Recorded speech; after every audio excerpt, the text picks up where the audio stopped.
यही जेठ 17 गते बैठकमा छापामार शैलीमा सदनमा उपस्थित भएर र्याप शैलीमा प्रधानमन्त्रीले जे बोल्नुभयो, यद्यपि म उहाँको जुन र्यापर एउटा छवि छ, म त्यसको प्रशंसक पनि हो।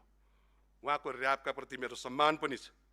बोल्न दे सरकार भनेर बोल्नु अहिले पनि याद आउँछ मलाई, मनपर्छ मलाई। यहाँ आएर बोल्नुभयो, प्रधानमन्त्रीले जे बोल्नुभयो त्यसले प्रधानमन्त्रीको पदको गरिमा ध्वस्त बनाएको उहाँले भ्यौ पाउनु भएन।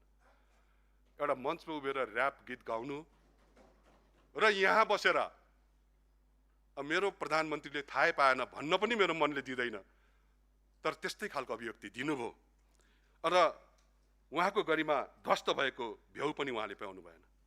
संसदको रोस्टम र्याप ब्याटलको स्टेज थिएन र होइन भन्ने अलिकति पनि हेक्का उहाँले राख्नु भएन।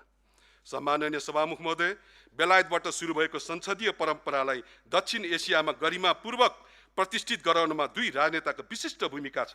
भारतका प्रथम प्रधानमन्त्री जवाहरलाल नेहरू र नेपालका प्रथम जननिर्वाचित प्रधानमन्त्री बीपी कोइराला, यी दुवै नेताले नियमावलीले प्रधानमन्त्रीको अनिवार्य उपस्थिति अपेक्षा गरेको बेला मात्र होइन, सदनमा हुने सबै छलफलमा उपस्थित भएर संसदको गरिमा र महत्त्वलाई बढाउनु भएको थियो।